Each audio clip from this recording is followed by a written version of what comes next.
Welcome everybody to finally another episode of Class Redacted, the show where we delve deep into the terrifying world of SCP and focus on the more unknown parts of this universe.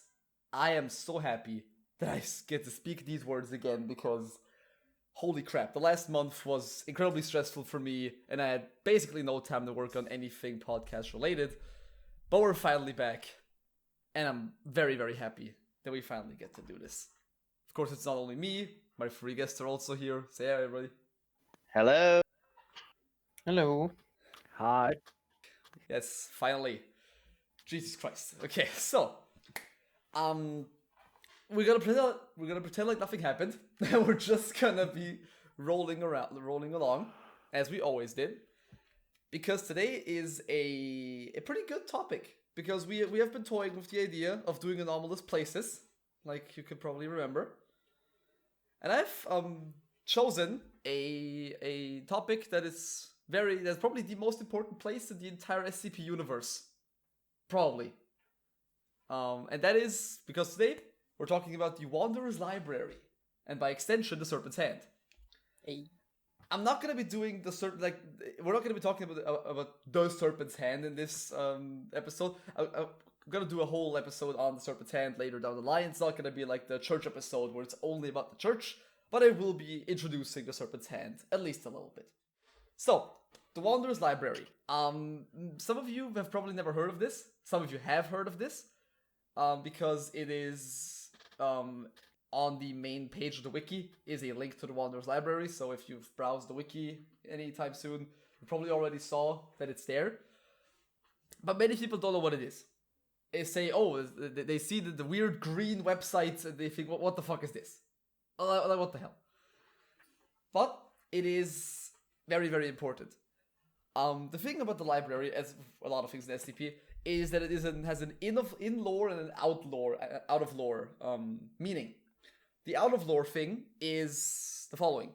The Wanderer'S library is a normal website, like the SCP wiki. It's a website that you can go to and read up on some stories. It's very, very similar. It's actually almost like the same style as the SCP wiki, now that I think about it. And history is as follows, that because two admins of the SCP wiki broke off from the main site and started their own little project because they wanted to get a place for writers where they were not restricted by the laws of the SCP wiki, i.e. by the restrictions that the universe provides, but the restrictions that the universe gives the writers. Because if you want to write an SCP, you have to adhere to the scientific way the articles are written. You have to think about all the other lore implications that your SCP might have. Is it connected to a group of interests? Is it connected to one of the personnel? Blah blah blah. Very, very important, very, very difficult process to decide what your SCP is going to be. And so these two said, this is a place where you could write whatever the fuck you want. Write whatever you want, it doesn't matter. It can be connected to SCP, it cannot be connected to SCP, it can be its own universe. It doesn't really matter. It's just a normal writer's hub. And that is and it later became the Wanderer'S library. That's the boring part, because that's the out of lore thing and none of us are writers, or at least not professional writers, so I don't care about that. The in lore perspective is very, very important and very, very cool. Because the Wanderer'S library in lore is a gigantic library the size of its own dimension. It is basically a continent-sized library full of books. And the thing about the library is that these books is every single piece of literature that has ever been conceived. So it's every book that has been written, that will be written in the future, and also books that have never been written, which is really weird. Why? I don't know why that is there. Because I don't know, man. It's weird. It exists and it doesn't. Yeah. The Schrodinger's book. Schrödinger's library. Schrödinger's book. Yeah, that's basically it. Except if you observe it, it still doesn't exist. Yeah. Okay. Yeah. So, every single piece of literature is in that library. every single piece of written stuff that has ever been conceived. So, and the literature, why is there so much literature in the library? That's because the library takes this literature from tons of other dimensions, not just like the prime dimension. I say prime dimension, the dimension where the SCP Universe and the Foundation is, which is like our dimension, but like a little bit warped. It takes it from lots of other dimensions. The library is also referred to as the place of all knowledge, because there is everything you can technically read up on. It's there. Who made it? We don't know. Of course, descriptive as always. Why would we have know? Yeah, of course. We have no fucking idea who made it. It was just, the theory is that it quote unquote has always been there. So the theory is that the Wanderer's library is the basically source dimension, the dimension where every other dimension originates from. Because that would make sense, because the library has every piece of knowledge from every other dimension in it, which would make sense if it was the first one. Weird. Oh yeah. That's what the library is, at least it's theorized what it is. That's basic gist of what it is. Where is the library? Because of course it has to exist somewhere. It's pretty weird. The library exists in a basically like limbo. Like it's a dimension between dimensions. It's pretty weird. Yeah, it's like the limbo dimension, where you get yeeted into the shadow realm and there's like nothing except the light. Schrodinger's dimension. Yeah, yeah. That's basically where it is. That's the theme with this fucking. Yeah, the Schrodinger's episode. Yeah. It exists and it doesn't. There you go. It doesn't exist. Yeah. All right. So, and that's the word, and that's where the theory came from. That every other dimension is originated from limbo, because it's like the place between everything, and it's blah blah blah. Okay, how do you get to that place? Well, there's actually a way how you get to that library, and it's not very difficult. You can access the library via something called ways, which are basically wormholes. There's no fancy explanation. It's literally wormholes. Portals. Yeah, it's just like you walk through a portal. Like these thank fuck, it's so straightforward. How do you get there? Just walk there. Thank fuck. Something simple for once. To be honest, I expected kinda. like you have to read a book and it, like teleports you. That would make sense. Yeah. But You expected correct. You expected correctly, because that is exactly what some of these people need to do. Of course. Wasn't as simple as I thought. Fuck. It works. I'm gonna quote. There's a quote here on the Wanderer's Library Hub from a very important person, which we will talk about later. And he says, quote, all right, well, a way is kind of like a wormhole. Those fucks at the Foundation probably have some other techno jargon name for it, but we call them what they are. Wormholes. Of course, all of these ways have knocks, kind of tricks to get into it. There's one in New York where you have to pour chicken blood over a manhole. This one's easy though. You just need someone who's already been inside to invite you. So as long as I'm here, you can get through. Next time, you can let yourself in. Quote over. So yeah, ways can be very simple, like just knocking on a door or whatever the fuck that was. Why do you have to pour chicken blood over a manhole? I don't know, but you have to do it in order to get to the library. Well, some of them has to feed. Some of them has to eat something. Oh god. Probably. There are probably books written in blood in there. Yeah, so... probably. It's written by chicken. Written in chicken. written by a chicken. There's probably that one too. That's not even too far fetched. There's an MTF unit that's just birds. So yeah. So it's maybe their printer like ran out of red, so that's how they resupply. That's a good reason. That's a very good reason for it. Okay, that memeing aside. Okay, so you go through these ways, and you're in the library now. and that is how you go to it, and then you can explore the library till the day you die because it is fucking gigantic. There is another quote from a man who has been inside the library and went out again, and he describes it as, quote, "If you've paced enough to callus the bottoms of your calluses, even then you would be astonished by the length of these sections. Start a quest through non-fiction, and if your lineage does indeed persist, even the grandchildren of your grandchildren will only have gotten halfway before the sons themselves go out." A quote from Ephraim's Long Journey, a disciple of the library. So yeah, it is fucking huge. Wow. Well, obviously, if it contains everything and nothing. Yeah, like he said, you can go through multiple families of multiple generations, and you wouldn't even have explored like a fourth of what the library has to offer in knowledge and in literature. It is ridiculous. I mean, if it technically contains all the books never written, then it's infinite. Yeah, it's not infinite per se. It's because there's not an infinite amount of literature, as it depends on how you interpret it. Some people say that there's like an infinite amount of parallel universes, meaning that there's an infinite amount of literature, but that's besides the point. Yeah. It's big as fuck. That's what we talk about here. It's pretty big. It's a huge boy.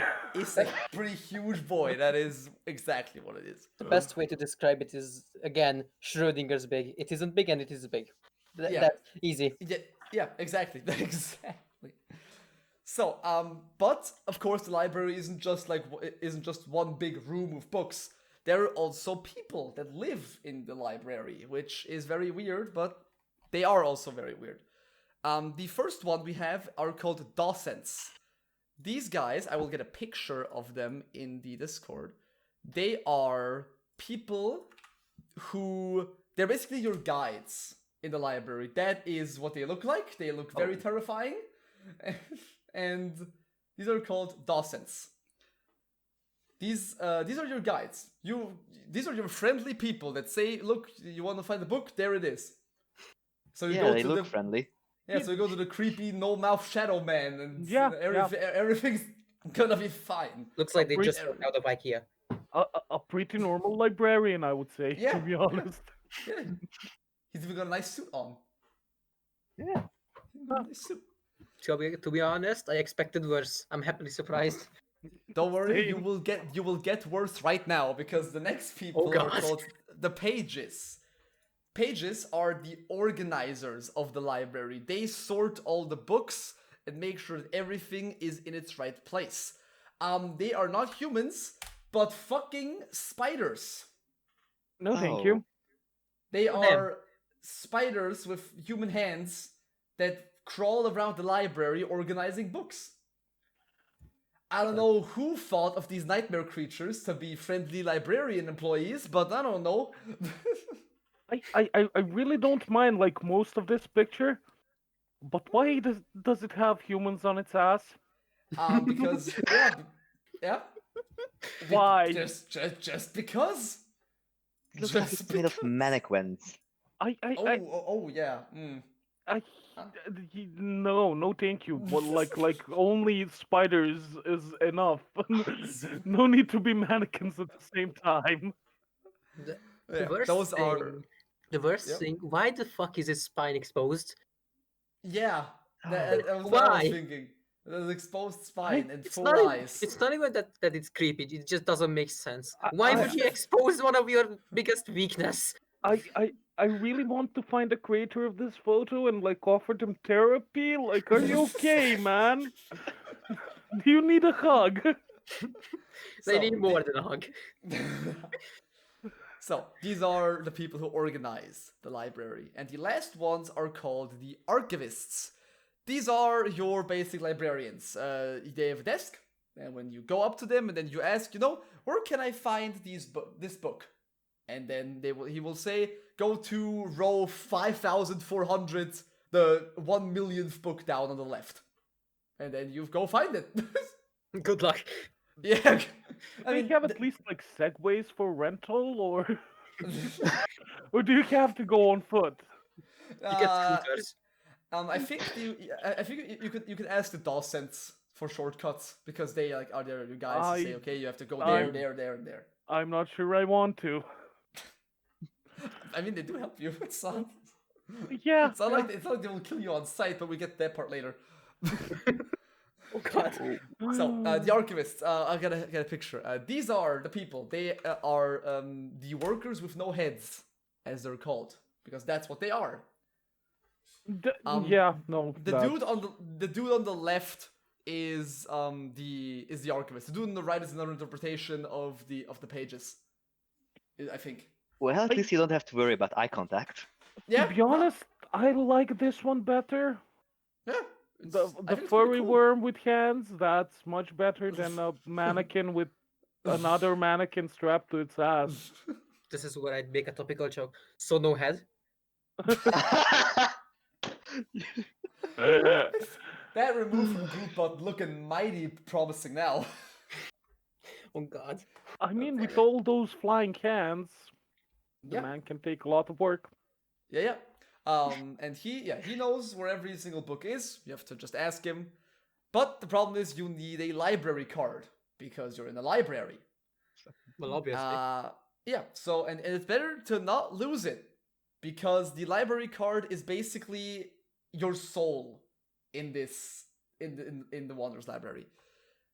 Because everything your information, your personality, everything you are is bound to that library card. Because that's everything there is in the library.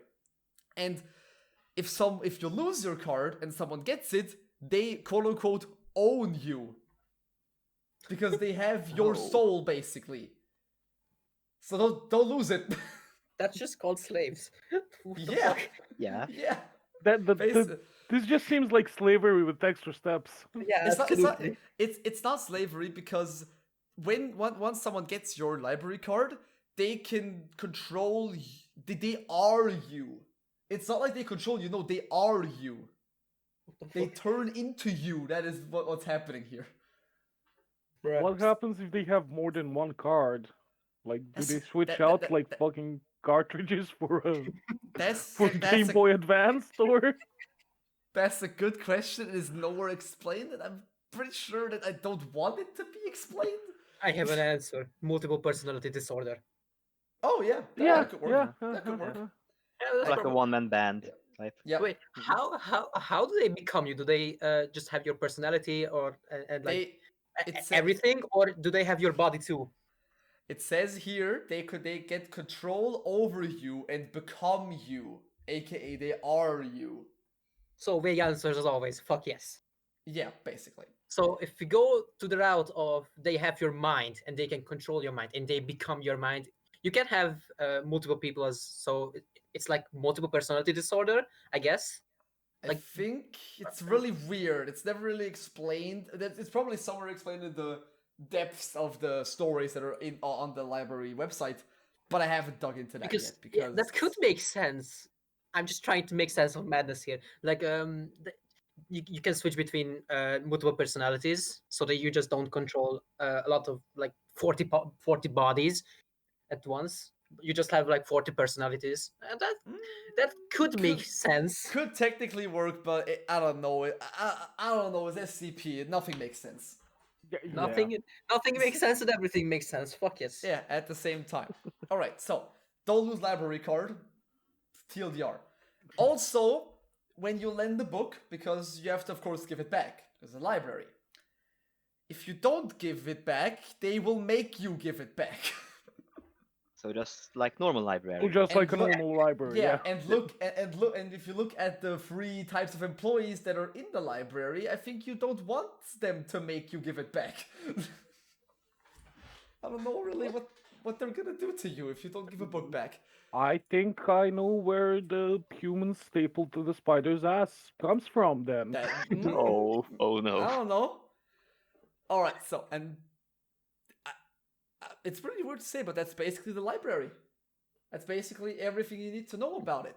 The reason why I mentioned it is because I want to discuss something else before we go to the Serpent's Hand. Because there is this thing in SCP called Canon. There's a thing where you know, canon in every other video game or movie or whatever. It's the main timeline of events, your main path through the events of that universe. Basically, the story. Exactly. SCP is special because it has no canon. That sounds pretty confusing, but let me explain. For example, let's take Warhammer, the Warhammer universe. Warhammer has, even though it's gigantic and it's insanely big, it's not as big as SCP is, but it's really fucking huge. It has a somewhat understandable timeline, like from the year 0 to the year 40, whatever the fuck thousand they're at right now. It has a consistent timeline because, of course, the Warhammer is owned by a company and they release books and they can continue the story that way. It's pretty simple. SCP, however, it really is impossible to make one coherent timeline for SCP because the entire concept of that universe is that it's a collaborative writer's effort. Anyone can write an SCP, and making one coherent timeline and letting like 100 to potentially 1,000 writers adhere to that timeline is basically impossible. In no way in hell are we doing that. So, what they did in order to fix that was that they simply said, SCP has no canon. It is completely open to your imagination what SCP is or will become. Everything that stands on the website is interpreted through all the readers. Everyone has their own headcanon. Basically, that's what SCP is at its core. However, people said, that's boring. And so some people made their own kind of canons out of some of the things that are shown around the SCP wiki. And so the Canon Hub was created. It is basically a page on the SCP wiki that shows all the different canons for the SCP universe. Basically all the different timelines or stories that are in the SCP universe. That all worked out pretty well until the release of a certain game. You might have heard of it. It's called SCP Containment Breach. Yeah. And its sheer popularity, because that game was huge back in 2015. I remember when that shit came out, it was everywhere. Everyone was playing it, everyone was doing let's plays of it. It was a huge game, huge popularity boost for the universe. And because most people got to SCP or got into SCP via this game, they of course interpreted the SCP universe as portrayed in that game, as in Containment Breach, even though it's just one headcanon interpretation. Now they had a little bit of a problem on their hands, because they had all this like freedom of interpretation and everything else, but also you had this big group of people who said, wait, no, it's actually this because it was like a Containment Breach, etc., etc. So, how do you solve something like this? Solution? Multiverse. Of course. Yeah. And it works like this. There are currently, I think, 30 or 20 or 30 canons in SCP. All of them are great. They are all basically alternate universes of the SCP universe. For example, one of them is some of my favorites include the Apotheosis canon, which I mentioned in the first episode, where Samsara comes from, and the Foundation has managed to create man-made gods. Basically, that's that canon. There's another great one called At the End of Death. That one explains, basically the topic of that canon is what happens to humanity and the world when the concept of dying is no longer there. When everyone is immortal and nothing ever dies. Yeah. That's a pretty interesting one. And one of my favorites is another big one is Broken Masquerade. Oh, that was what I was going to mention. Broken Masquerade. Broken Masquerade is basically the Foundation does no longer operate in secrecy. The Foundation's existence is very public. And so what would happen if that happened? If the SCP Foundation was a public group like Amazon and everyone knew about it. So that's a pretty interesting one. My favorite one personally is a thing called War on All Fronts. Basically, imagine SCP mixed with Pacific Rim. That is what War on All Fronts is. It's big ass kaiju. It's pretty fucking awesome. They're one of my favorite, and one of my favorite SCP comes from SCP-5514, which is called the Dragon Slayer. It is I'm gonna have to get a picture of it. There. An amazing SCP. It's a gigantic fucking mech suit. Made by the Foundation that they use to kill gigantic kaiju. It's the greatest shit ever, and it's so cool. World of Fronts is giant robots. It's awesome. It is once again. awesome. Well, Looks like something the church would make. Yeah. No. It would be a lot older and a lot scarier and a lot more terrifying. Sure, but if you say giant mechs, I always think of the church. I mean, it makes sense. They made giant steampunk mechs to body a bunch of Vikings. Yeah. Let me that remind you, one. they made one giant mech and that didn't end well. No, they nuked half Mexico. Yeah. Which is not pretty good. Not pretty good on that. But on still that a life giant mech. resume. Still a big mech, yeah. I might do episodes on some of the canons, not all of them, because we would be here for years. Oh yeah. But I will do World of All Fronts definitely, because it's very easy, very simple to understand, and it's over the top. It's big mechs fighting big monsters. Everyone likes that. Yeah. Everyone likes big mechs fighting big monsters. Yeah. Pretty cool.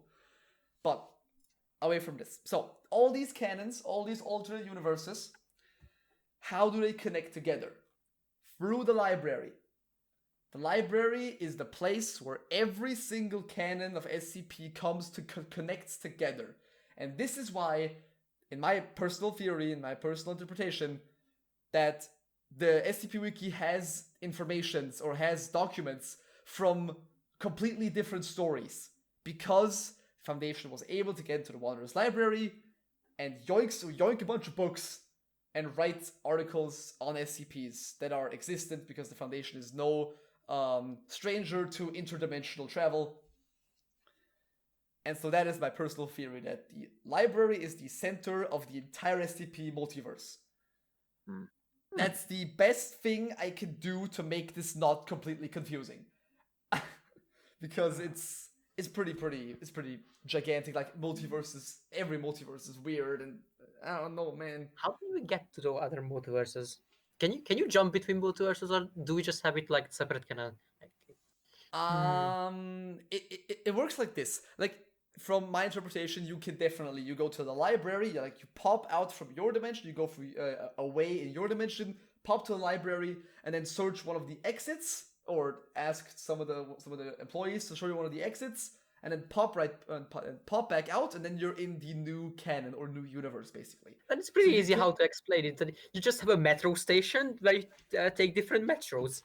Oh yeah, I mean That's the best explanation, or like just a yeah. tram station.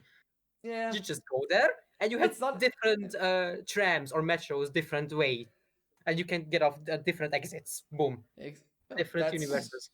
Yeah, that's one of the best way to explain it. Thank you very much. No problem. So, that's the library. Library is over. Why is it so important, or why is the Foundation... However, if the Foundation could just go to the library, that would make things too easy. They would then have every knowledge of the universe, and etc, etc. This is where the Serpents Hand come in. Our second group of interest that we're covering. I will not cover them. I will just quickly introduce them with some of the more important members and what they are, because they will receive their own episode, because they are a big deal, and not just in the library, just in general. And that's where we're going to be starting. So, Serpent's Hand. Pretty cool name. First off, pretty cool name. The Serpent's Hand. Very, very awesome name. And the Serpent's Hand originally were called the Hand of the Serpent. And they were a group of warrior monks that lived inside the library. So basically, envision like Shaolin monks, but in a big library. That's where they are. It's basically what the Hand of the Serpent was. And their whole purpose in life was to protect the knowledge that the library contains. Because knowledge was sacred, and not everyone can just waltz in there and grab a book. You need to earn it, basically. That's what their thing was. When we want them. Yeah, it's basically what they did. They're all dead now. Oh. How they all died, we don't really know. But in the 20th century, some thaumaturgs, they walked into the library and found the Temple of the Hand, and it's all the dead people, which is not very good. But they said, after studying them and shit, this is awesome. What they were doing, fucking great. We will do it again. And this is when the Serpent's Hand started. It is, in fact, not a group like a cult or like a religious group, like political stuff. No, it is a movement. It's a quote-unquote political movement of people who believe that knowledge is sacred and that knowledge should be accessible to everyone, regardless of to almost everyone. Sorry, regardless of where they come from. The modern Serpent's Hand is, quote-unquote, a group of anomalous and non-anomalous humans.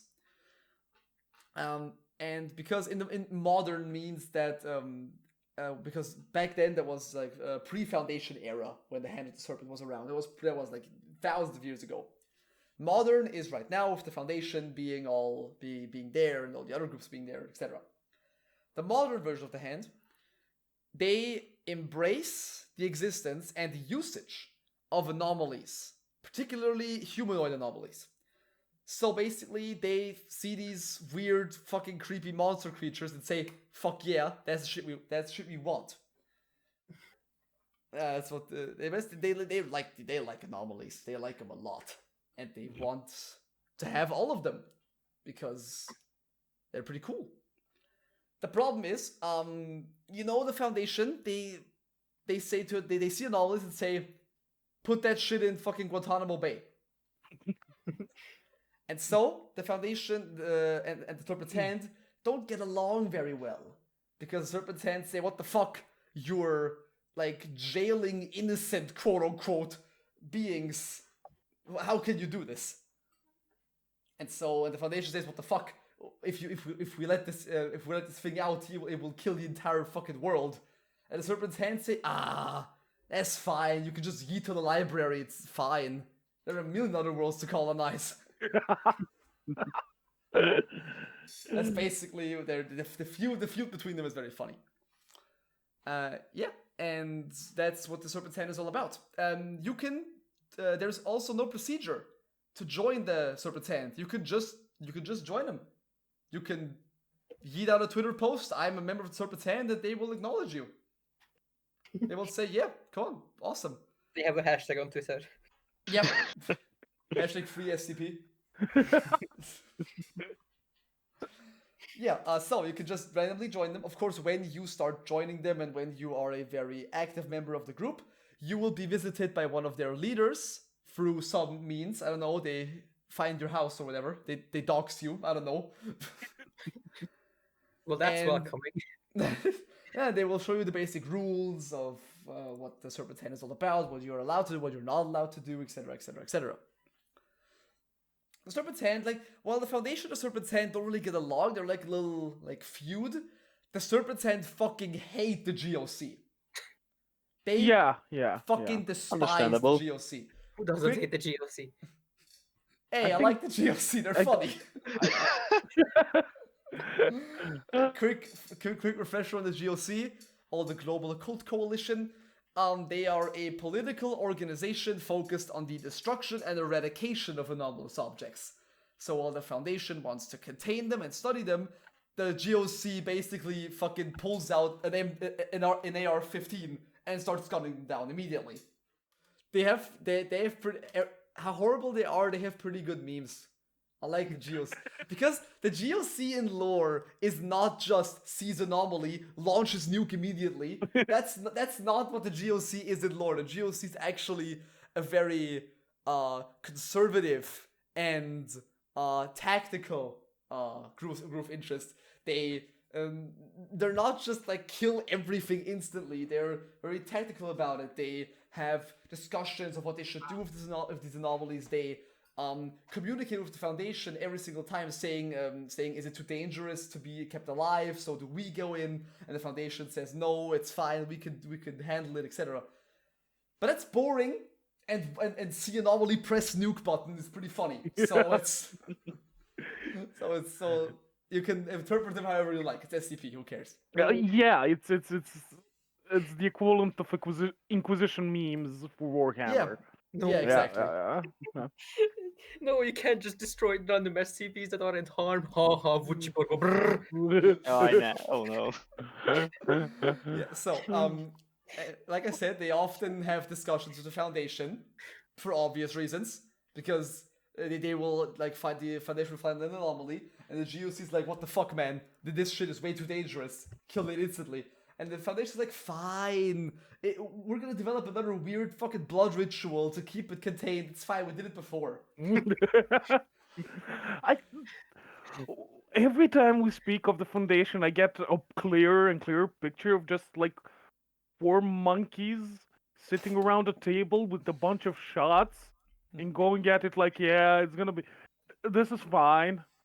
The Foundation is sometimes like this.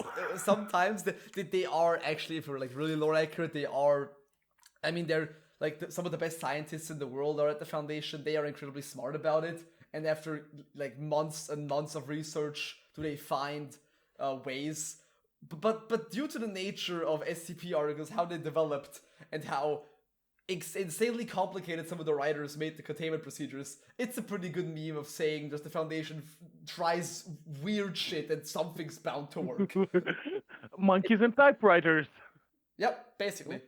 Yeah, it's the two sides of the SCP. On the other hand, you have giant, my bad, great scientific minds that can develop things in 2 months that can contain like huge SCPs, like world-ending SCPs. On the other hand, you can just go throw a D-class at it. It'll be fine. That's the two sides of the SCP lore. It's basically 25 int, like 7 wisdom kind of situation. Highly intelligent, but common sense is not a thing. Nah. The Foundation doesn't really have a lot of common sense. They try weird shit all the time.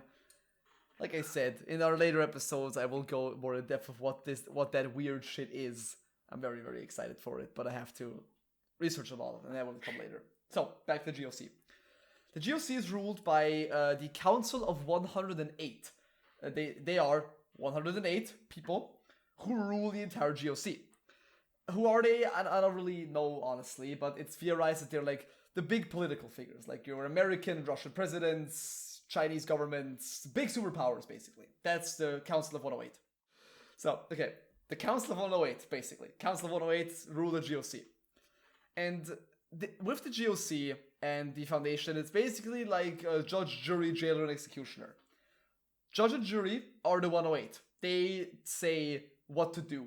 They basically say, okay, they discover an anomaly, they discuss what to do with it, and then it either goes to the jailer, to the SCP Foundation, or the executioner, the GOC, depending on how terrifying it is or how destructive it is, etc., etc.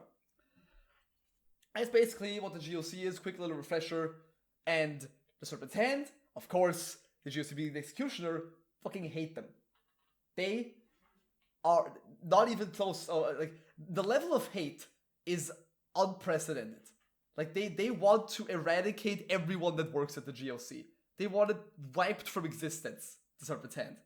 They, of course, they don't have the means to do this, because the GOC has something called fucking guns. But they're trying. So, but Serpent's Hand, GOC, and Serpent's Hand don't like each other. GOC and, Serpent's Hand and Foundation, pretty solid, pretty meh relationship. They don't really get along, but they don't, like, absolutely despise them. But of course, the Serpent's Hand being an anomalous group, the Foundation has to, of course, study them and see how they tick. And the Foundation currently, as of the time of the article, has identified 177 members of the Serpent's Hand. Some of them are regular-ass people, some of them are ex-Foundation employees that quit their job, and also others are anomalous people with weird paranormal powers. It's really just a weird mixture of all of them. And the Serpent's Hand, also, they're not the nicest people, because they frequently raid Foundation containment sites and other locations, because they want to get an SCP free. Not the nicest kind of people, and most of their attempts have failed, because the Foundation has MTF units, and they are busted as fuck, and how the fuck do you combat these people? So they raid Foundation sites with the goal of releasing anomalies and trying to set them free, because they don't like that the Foundation is locking them all up. And the Serpent's Hand is actually increasing in popularity rapidly. There are, every month, at least a couple thousand members join the Hand. It is a very, very big movement. I have an important but funny question. Yes? How many of what percentage do you think of these thousands of new members are monster fuckers? That's a Good good portion question. of them, I I'd really know it. imagine. That's a pretty good amount. 1/3. That's 1/3. It's a very big estimate. I think underselling it. a bit. I think it's more like I- 70%, to be honest. Damn. Hey, don't you talk shit in the Serpent's Hand? They're normal people. Just By like so- definition, they are not. I mean, let's just look at Cthulhu fuck off that can influence sexual desire. The succubus that can influence sexual the teenage succubus. That's the other thing I can think of. I'd say 1/3, maybe 1/4. Look, That's look. You don't need to be a scaly or a furry to like succubus. Okay. Have you seen Fan or the Succubus? If you've seen it, then Jesus Christ. The teenage succubus. Yes. Yes, but he's Fan art illegal. of the Succubus is not very hiding anything. Let's call it that way. That's the whole point of the SCP. Yes, I know, but still. Let's just say it's 34-ish and leave it at that. Yeah. 34. Yeah, good. Yeah. Let's Good, make so- this cursed conversation. Yeah. That might I'm not sorry make for that starting might it, not make the but cut yeah. either. That might not make the cut either. It depends. So, Serpent's Hand increasing very rapidly. However, the Foundation has captured a few of them because their raids were very unsuccessful. And one of them is a guy simply known as LS. L.S. That's his entire name. He is a very, very important person, and he will probably show up in lots of other stories when we later get to those. But LS is the presumed leader of the Serpent's Hand, as he has been seen teaching new people and also people carrying out tasks for the Hand in his name specifically. So the Foundation thinks that he's the leader of the group. He is frequently quoted as being a gigantic figure inside the original Hand of the Serpent, even though that has never been confirmed. So this makes him around at least a few thousand years old already. So he's pretty enticing for the Foundation already. And so, but how could they catch him? He was part in 2 big security breaches. In the first one, he successfully stole SCP-268. And there was, I think, their only really successful raid on the Foundation before, because most of them failed fucking dramatically. It's like the Crusades. Some of them did succeed, like one of them. All the others, nah. I wouldn't even call that one succeeding, but okay. Hey, they got an SCP. That's what they were there for. Oh yeah, so they stole an SCP. It's not important. I'm not going to be explaining it. You can read the article for yourself if you like. But they got SCP-268. Awesome. So with that newfound courage, they did a second, even bigger raid on the Foundation. That second raid would later be known as, quote, Security breach incident X23 Site 19. They managed to get into fucking Site 19. If you don't remember, Site 19 is the site where 096, 049, Abel, Kane, 682, all the big people live, or are contained, all the big dudes. And that it's a pretty gigantic site and very well protected.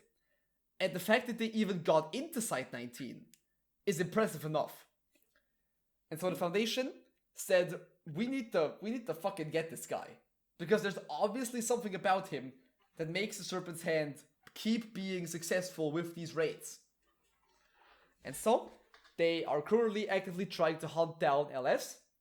And they were not successful yet, but they have found out that he has a connection with a character called the Black Queen, which is gonna be its own thing. It's gonna be later, it's its own group of interests. The Black Queen is fucking weird. We'll talk about that someday soon, or later, I don't know, but not right now.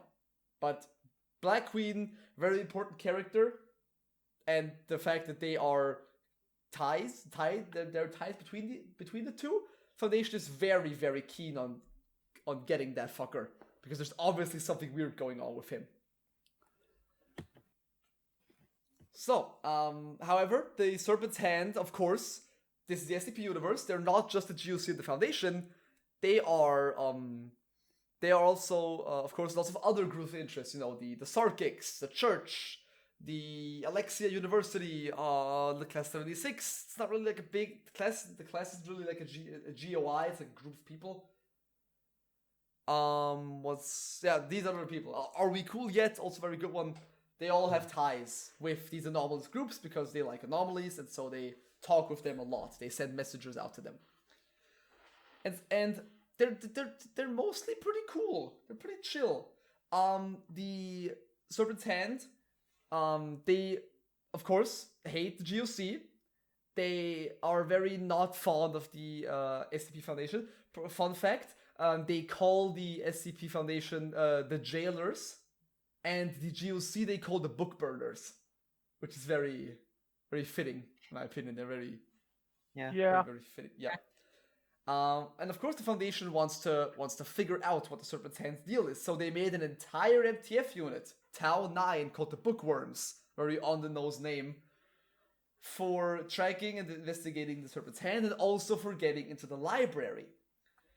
The problem is, with the library, Foundation isn't really welcomed there, because the Serpent's Hand, having ties with the library originating there, they told all the staff in there, look, these people are not very good. So, when the Foundation tries to get into the library, they are met with swift anger and are usually attacked or bullied out the library by one of the 3 employees. So not very good. And the Foundation, of course, tries to find a way to finally get into the library to get all that juicy information out. The GOC doesn't care because they would burn the place to the fucking ground if they could. Yeah. If they could, I mean, burning a dimension is pretty hard, but you know.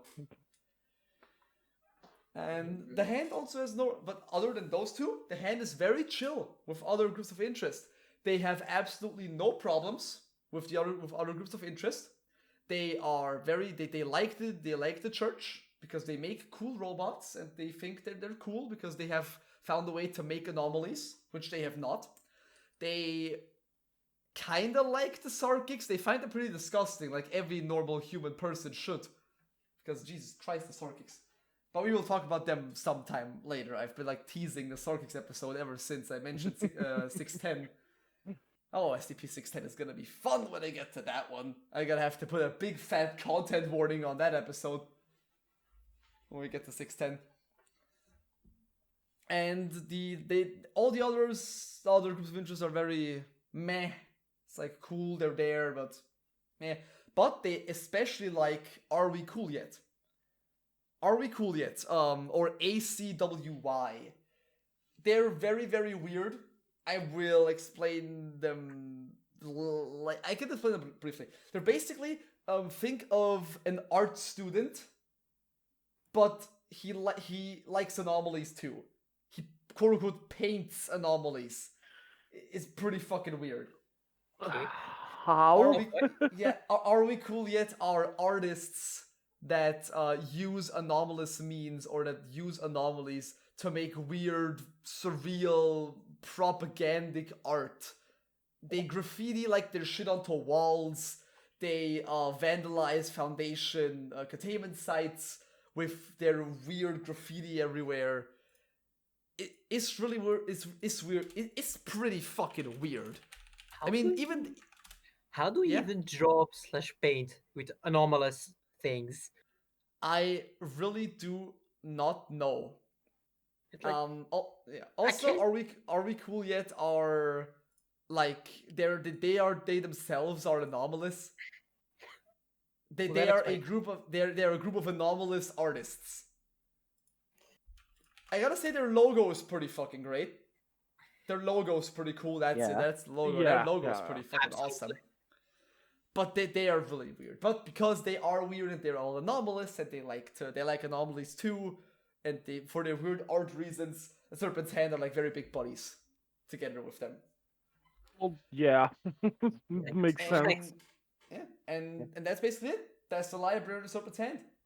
They are very important to the entire SCP universe, and I quite like them. I quite like the Serpent's Hand. I originally said I originally thought that they were just weird like people, like weird pacifist people that like anomalies, but they're actually not. They're actually very very formidable. They're very very terrifying even. They're very intimidating. And also, many important people have also joined the Serpent's Hand. I think one of Dr. Bright's sisters is now a big figure inside the Serpent's Hand, if I remember correctly. Yeah. Yeah, one of his sisters is now in the Hand. And I think she chills in the library somewhere. I don't really know, I haven't really read her story. But that's it. Yeah, so that's the Hand, that's the library. But before I end the episode, I said I have something special for today. Oh no. Oh And yeah. I will show you. I Because fear. you do not have to fear because it's fucking awesome. And because I have said that I want this podcast to be a little bit more on the professional side of things, you know? And so I have gotten one of my an artist to draw us the logo. Boogers. Oh. Oh. And it's currently only in the sketch phase, so it will be finished somewhat sometime next week. But a wonderful artist known as Eddie Bird has drawn us a great logo, and this is what the sketch looks like. Oh. Look at that shit. Damn, we this have is- popular SCPs all on the top. We have the groups of interest right there at the bottom, and then in the middle will be our wonderful the name. Wait, Nice. what are the group of interest? To the left? Down there. The one Oh on the yeah, left. Serpent's Hand. Yeah, Serpent's Hand, the Church of the Broken God, the Children of the Scarlet King, the Sarkics, the Factory, Are We Cool Yet's also on the side. And we have the anomalous spaghetti, Hanged King. Hanged King, Red Sea Object, Plague Doctor, There Were Dragons, 682, 1471, 1471, SCP-999, the Yellow Blob is also there, the Old Man is there. The Shy Guy's there with his back turned to Oh, us. that's the Shy Guy. Thankfully, that's a Shy Guy. He's sitting there with his back turned to us. Thank God. There is the what was the like the paper cranes, paper birds? There Were Dragons. Yeah, there were dragons. What, Very sad one. what the fuck is to the left of Here Were Dragons? What's the big one or the one sitting on top? No, the one that is sitting. The Plague Doctor 049. I thought it was a woman who has this rope down. But that makes a No. lot more sense. Yeah, Plague Doctor, 2521, the weird spaghetti thing. The Hanged King is there. 173 is there. 682 is chilling also. It's pretty cool. It's pretty awesome logo, and it's gonna be finished soon. Probably when this episode comes up, it might already be finished, and I've already remodeled the channel and everything. But I wanted to show you guys because it's fucking awesome. Yeah, no, They this is did an amazing. amazing job. They did an amazing job with this with the art, and I had to show you. It is fucking awesome. I especially love the that Red Sea object is also there. We have to talk about Red Sea objects. So Red Sea object is fucking awesome. Yeah, it's a big favorite of yours, if I remember correctly. I love Red Sea object. I Red Sea really like object is great. the groups of interest, like how Yeah, they're portrayed, the Yeah. geo eyes at the bottom. especially the children of the Scarlet King. Now, Children of the Scarlet King. That will That make looks- more sense when we get to it, but it's Yeah, but it pretty looks awesome. fucking awesome. It's awesome. With the 7 chains and the eyes everywhere. It's great. Well, Scarlet King is mostly eyes. That's the whole thing about him. Yeah, of course, and also 7 chains. 7 chains. Yeah, 7 chains, brides, 7 7 for the children. Scarlet King. Blah blah blah. blah. Yeah. Yeah. We'll get to When, that. when we get to the Scarlet King, we will discover that. All I can save- say, it looks very poggers. it is very, very awesome. Very fuckers. It's very great. All right, that's basically everything. Closing thoughts, closing statements on. Anyone of you? Some closing thoughts? I Originally never nothing. want to go to the library again. Hey, come on! Some knowledge doesn't hurt. No, I don't mind that part. It's the part where I'm forgetful, and that library card ain't gonna last long with me. Just have your library card like around your neck with something. I'd need to staple it to myself to be sure at that point. Or better yet, Awesome. have a Yu-Gi-Oh deck thing in your arm. Yeah. Yeah, the dual disc. Yeah, fucking, like a deck of library cards, all the personalities you have. Yeah. Oh, that's great. No. Great. So that was it. Thank you all so much for listening, and hopefully with more regular episodes this time, because my school is almost over and I have lots of time on my hands, so I have lots of time to work on this little podcast thing we have. Good. So again, thank you all so much for listening / watching, depending on where you saw this, and see you next time. Bye. Take care. Bye. Goodbye.